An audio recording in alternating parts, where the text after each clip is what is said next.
Kinshasa, 14 décembre 1977. Un enfant né dans une ville où la musique n'est pas seulement un art, mais plutôt une identité. Des années plus tard, cet homme deviendra une légende vivante en Afrique. Si le football connaît son Cristiano Ronaldo, quant à la rumba congolaise a son roi du terrain musical, M. Fally Ipupa. Père de cet enfant, chanteur, danseur, auteur, compositeur, bref, un artiste complet. Détenteur de plusieurs albums à succès, il cumule plus de 20 ans de carrière solo et de domination sur la scène musicale africaine et bientôt internationale. Chaque génération a son idole et la mienne porte un nom. Il n'a pas seulement chanté la rumba congolaise, il l'a modernisée, exportée et imposée au monde entier. De Kinshasa aux plus grandes scènes internationales. Mais alors une question résonne aujourd'hui. Après avoir conquis l'Afrique, Fally peut-il devenir un jour le véritable champion du monde de la musique africaine?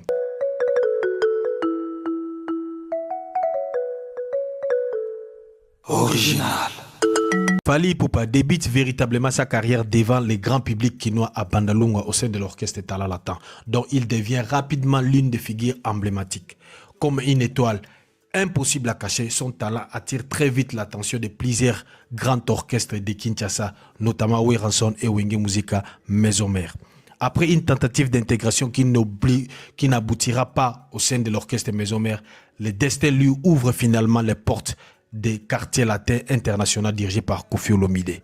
À l'époque, son transfert a fait énormément parler dans les milieux musicaux congolais, au point d'être comparé à celui d'Anelka dans le foot.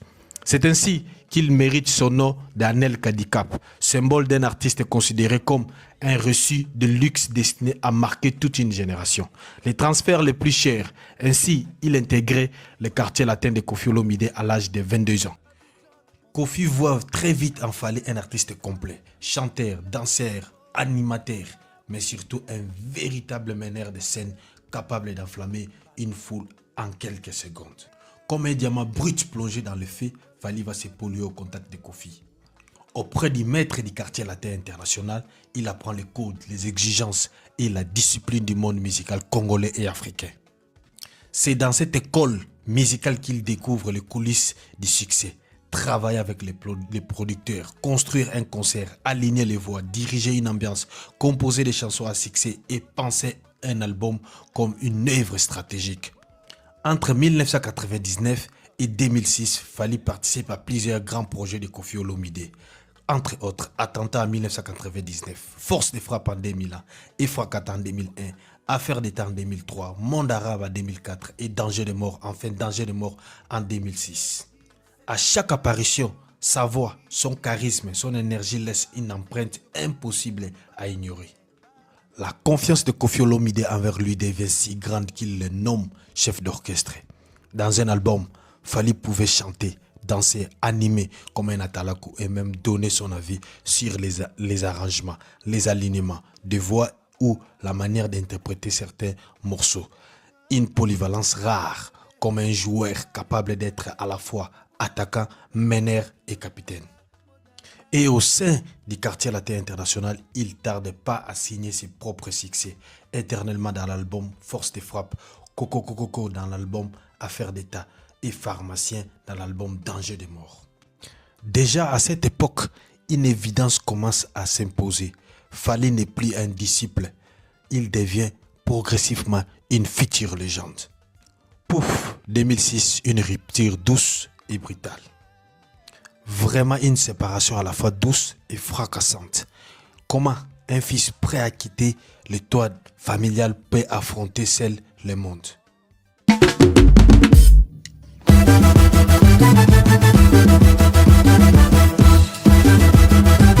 À l'arrivée de faits rigolos au sein du groupe Quartier Latin et après le travail autour de l'album Danger de mort, Fally Ipupa prend une décision qui va changer sa vie. Il réunit l'orchestre et demande officiellement l'autorisation de lancer son propre album solo. Une annonce qui tombe comme un séisme dans le groupe. Et selon plusieurs sources, les membres de l'orchestre se sont opposés à cette idée de Fally ou à cette décision de Fally. Pour eux, laisser Fally Ipupa partir, c'est perdre un pilier essentiel, un élément clé dont le vide sera difficile, voire impossible à combler. Mais Koffi Olomide, malgré les tensions et les avis contraires, accepte finalement de lui donner sa bénédiction. Mais encore, il lui permet d'utiliser certains musiciens des quartiers latins pour l'accompagner dans cette nouvelle aventure. Il aura même envisagé de participer personnellement au projet. Mais avec le temps, les choses changent. L'atmosphère devient plus froide. Kofi comprend peu à peu une vérité difficile à accepter. L'élève qu'il a façonné était désormais prêt à voler de ses propres ailes.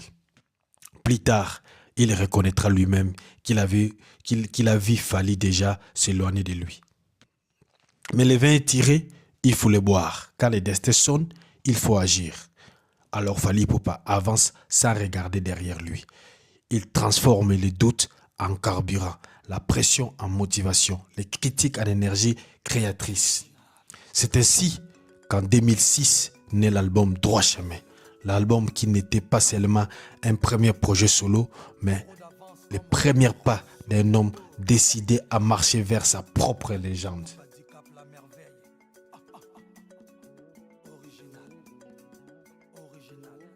Avec la sortie de l'album Droit Chemin en 2006, Fally Ipupa lance officiellement sa carrière solo. Au début, l'album a du mal à décoller, car au Congo, les marchés hésitent à accueillir un nouveau venu par crainte de conflit avec Koffi Olomide, dont il est issu. Mais Fally travaille différemment. Sa vision pour rester est unique. L'album commence d'abord à se vendre en Europe, avant même d'arriver à Kinshasa. Normalement, c'est l'inverse. Les artistes lancent leur carrière à Kinshasa avant d'atteindre l'Europe. Mais Fally, lui, inverse les étapes grâce à sa vision. Petit à petit, il s'impose.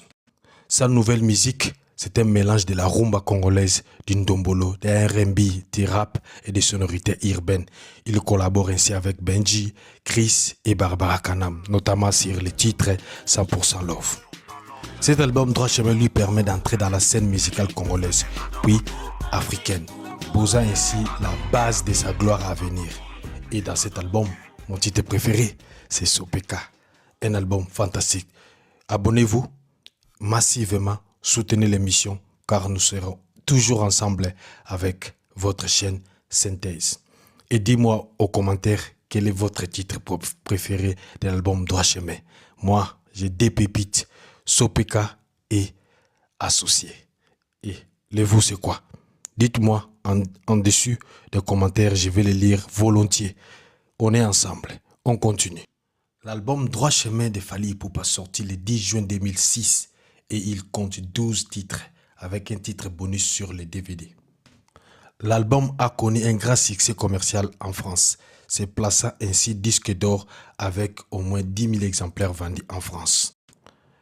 L'album Droit Chemin de Fally Ipupa est sorti sur la bonne Oboro Music, alors qu'il faisait encore partie du groupe Quartier Latin, avec plus de 10 000 exemplaires vendus dès les premiers mois. C'est un véritable succès. Ainsi, l'album est considéré rapidement comme un jalon majeur de la musique congolaise, définissant ainsi la 5e génération avec des titres emblématiques comme Liputa et Sopeka. L'album Droit Chemin a été ainsi produit par David Mosso, qui, dès le début des quartiers latins de Fally Ipupa, avait vu en Fally un diamant brut. Mais cette audace de production a déclenché la tempête avec Koffi Olomide.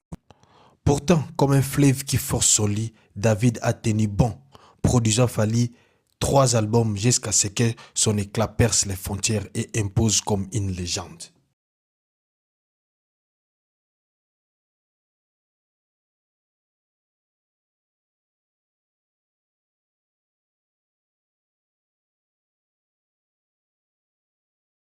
À noter, l'album Droit Chemin de Fally Ipupa sort à une époque où les réseaux sociaux n'étaient pas encore dominants, a accumulé environ 31 millions de vies d'écoute sur Spotify. Et sur YouTube, Liputa est le plus grand succès avec 22 millions de vies, Droit Chemin 4 millions et Attente environ 15 millions. En revanche, avec l'arsenal de belles mélodies, produit par David Mosso aussi, sous le label Obo Music, sorti en 2009, que tout bascule. Là, à l'ère des réseaux sociaux, l'album explose. Sur Spotify, il accumule 26 millions de streams. Les clips comme Traveling Love ont environ 16 millions de vues. Mon Amour, 11 millions de vues. Une minute, 7,5 millions de vues.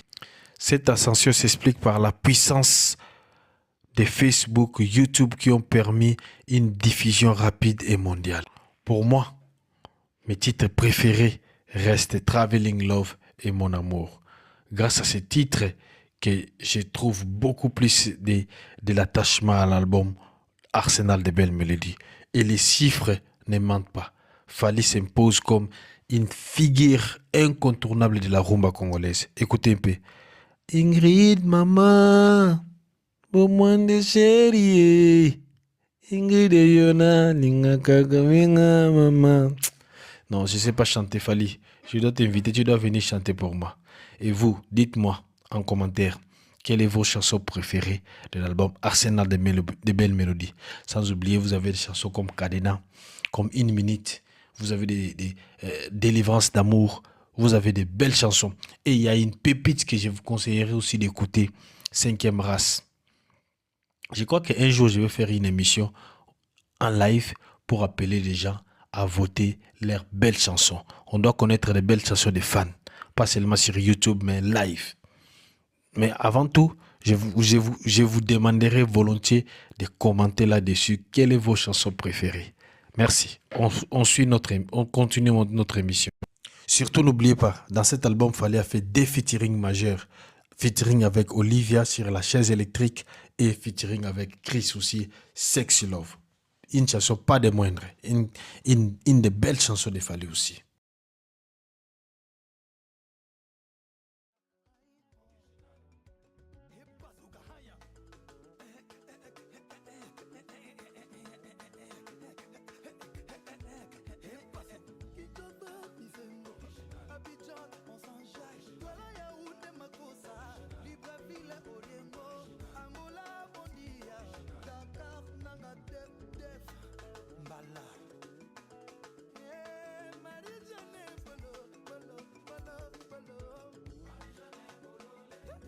Puis, il poursuit avec l'album Power en 2013 et Tokos en 2017, Control en 2018, Tokos D en 2020, Formule 7 en 2022 avec 31 titres et son dernier album XX sorti en avril 2026 avec 20 titres sous Elektra France Warner.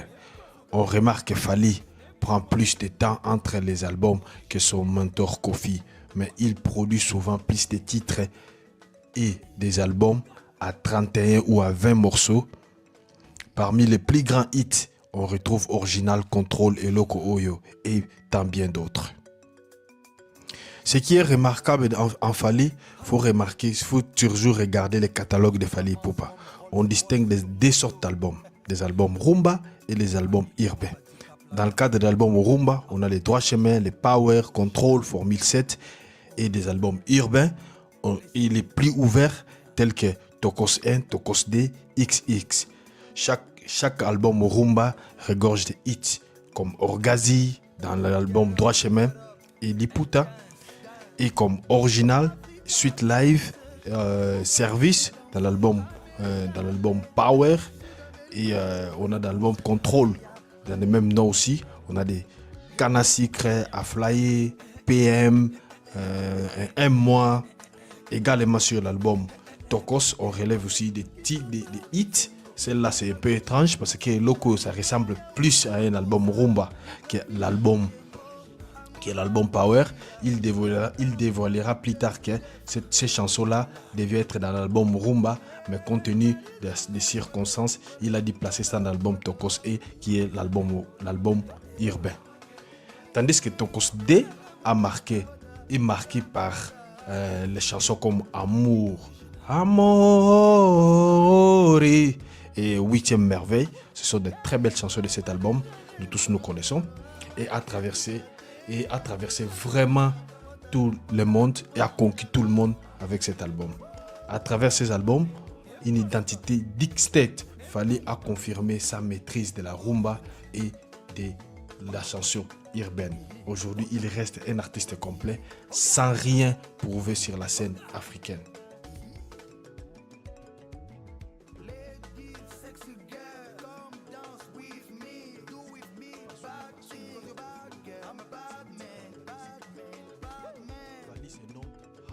roi de l'effort, l'immortel de la scène.